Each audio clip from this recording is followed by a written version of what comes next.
क्रिकेटच्या मैदानावरती काय फिक्सिंगची मॅच होती पूर्णपणे. मी काल म्हटलं 1.5 लाख कोटीचा जुगार कालच्या मॅचवर खेळला गेला. कदाचित पाकिस्तानला सुद्धा त्यातले पैसे मिळाले. कालच्या मॅचनी पाकिस्तान क्रिकेट बोर्डाला किमान 1000 कोटी मिळाले. 1.5 लाख कोटीचं गॅम्बलिंग कालच्या मॅचवर झालं. 1.5 लाख कोटीचं. आणि अधिकृतपणे कालच्या सामन्यातला 1000 कोटी रुपये पाकिस्तान क्रिकेट बोर्डाला मिळाले. आणि 1.5 लाख कोटी जुगारातले 25,000 कोटी पाकिस्तानात गेले. हा पैसा कुणासाठी वापरला जाणार? तर आमच्या विरुद्ध वापरला जाणार. हे काय सरकारला कळत नाही? हे काय गृहमंत्री अमित शहाना कळत नाही? हे काय जय शहाना कळत नाही? कसले पाकिस्तान बरोबर मैदानात खेळताय आणि जिंकल्यावरती पाकिस्तानला घुसून मारलाय म्हणताय. काल एशिया कप मध्ये भारत विरुद्ध पाकिस्तान सामना अखेर पार पडला. शिवसेना युपीटीनं निदर्शनं केली, पण जसं सैन्यानं पाकिस्तानात घुसून आपल्या भारतीय सैन्यानं जशी धूळ चालली पाकिस्तानी सैन्याला, तशी भारतीय संघानंही एशिया कप मध्ये पाकिस्तानी संघाला धूळ चालली. तुम्ही फार चुकीचं बोलताय. पाकिस्तान बरोबर खेळणं हाच अपराध आणि देशद्रोह आहे. धूळ चारणं, जिंकणं, जिंकल्यावरती पापक्षालन होणं. का काल पाकिस्तान बरोबर खेळून काय जो आपला काय भारतीय संघ जिंकला असं म्हणतं आम्ही तर काय पाहिलं नाही अजून. त्याच्यामुळे काय 25-26 आमच्या महिलांचं उजाडलेलं कुंकू परत आलं का? काय काय भरपाई काय झाली? मुळात मुद्दा पाकिस्तान बरोबर न खेळण्याचा, पाकिस्तान बरोबर हारण्या जिंकण्याचा नाही या क्रिकेटच्या मैदानावर. कोणी जर असं म्हणत असेल तो मूर्खपणा आहे. कसले पाकिस्तान बरोबर मैदानात खेळताय आणि जिंकल्यावरती पाकिस्तानला घुसून मारलाय म्हणताय. पाकिस्तानला घुसून मारण्याची संधी आली असताना भारतीय जनता पक्षाच्या सरकारनं माघार घेतली. याच्यावर मी प्रश्न विचारा.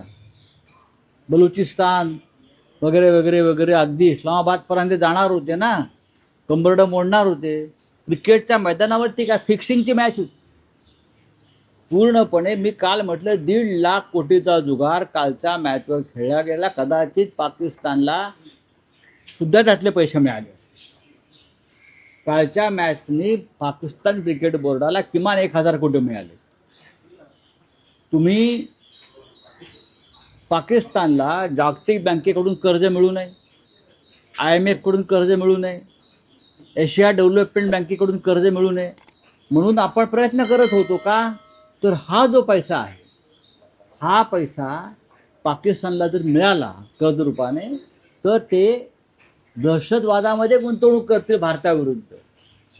ही कोणाची भूमिका होती? ही भारताची भूमिका आहे, ही मोदींची भूमिका आहे. आणि त्यात पाकिस्तान क्रिकेट बोर्डला काल 1000 कोटी रुपये तुम्ही दिलेत, मिळवून दिलेत. मग हे पैसे कुठे जाणार आहेत? शिवाय 1.5 लाख कोटीचा जो जुगार खेळला गेला कालच्या मॅचवर, मॅच फिक्सिंगच्या, त्यातला मिळणारा काही 1000 कोटी कुठे गेले? पाकिस्तानात गेले. तुम्ही पाकिस्तानला आर्थिकदृष्ट्या आमच्या विरुद्ध लढण्यासाठी, आमच्या महिलांचं कुंकू पुसण्यासाठी सक्षम करताय. याच्यावर बोला. पाकिस्तान जिंकला हारला आम्हाला काय फरक पडत नाही. आम्ही ते कालच्या मॅचवर थुंकलो आहे, थुंकतो आम्ही अशा मॅचवर. 26 महिलांचं कुंकू उजाड करून त्यांच्याशी तुम्ही क्रिकेट खेळताय. लाजा वाटत नाही का तुम्हाला? खरं म्हणजे मीडियाने असे प्रश्नही विचारू नयेत अशा प्रकारचे. हा पैसे 1.5 लाख कोटीचा जुगार, 1.5 लाख कोटीचं गॅम्बलिंग कालच्या मॅचवर झालं. 1.5 लाख कोटीचं. आणि अधिकृतपणे कालच्या सामन्यातला 1000 कोटी रुपये पाकिस्तान क्रिकेट बोर्डाला मिळाले.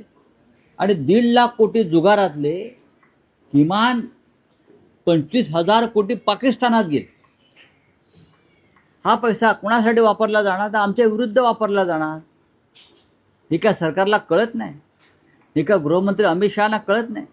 हे काय जय शहाना कळत नाही? हे भारतीय क्रिकेट बोर्डाला कळत नाही? सुनील गावस्कर यांनी काल सांगितलं. गावस्कर काय म्हणाले काल? सुनील गावस्कर काल म्हणाले की भारतीय क्रिकेट संघाची खेळण्याची इच्छा नसली तरी सरकारने खेळायला भाग पाडलं, सरकारने परवानगी दिली. सरकारने जर हा सामना खेळायला परवानगी दिली नसती तर भारतीय क्रिकेट संघ खेळला नसता. हे सुनील गावस्कर सारखा एक टोलेजंग क्रिकेटपटू सांगतो, लक्षात घ्या. नाही, पण राऊत साहेब, काल नाणेफेकीनंतरही भारतीय संघाचा कर्णधार सूर्यकुमार असेल किंवा भारतीय खेळाडू असतील, यांनी पाकिस्तानी संघाशी हस्तांदोलन करणं टाळलं. सोडून द्या हो, ही ढोंग नाटकं, ह्याला नाटकं म्हणतात, ही ढोंग म्हणतात. हे मोदींचं सगळं जे व्यूहरचना असते त्याचा तो भाग असतो. मोदी गेले तिथे चीनमध्ये आणि पाकिस्तानच्या प्रधानमंत्र्याकडे पाहिलेही नाही, बाजूला उभे होते ते, पाहिले नाही, पण होते ना तुमच्याबरोबर, तुमच्या रांगेत.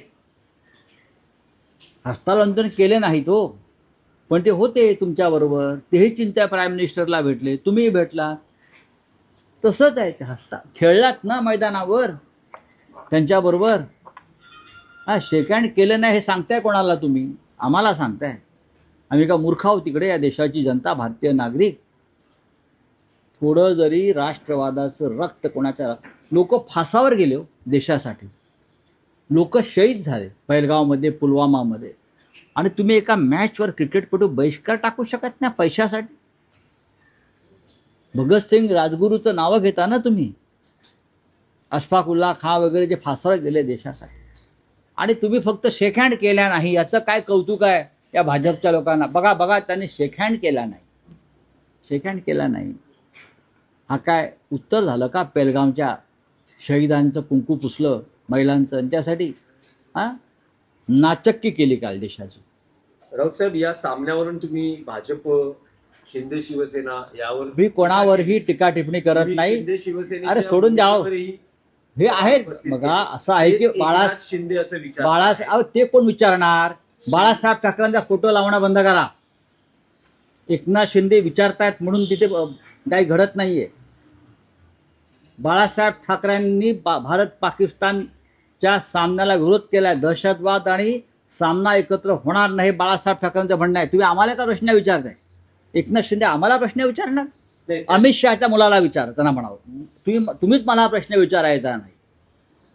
एकनाथ शिंदेसाठी उभा नाही मी इथे, मी शिवसेनेसाठी उभा आहे बाळासाहेब ठाकरेंच्या. हा,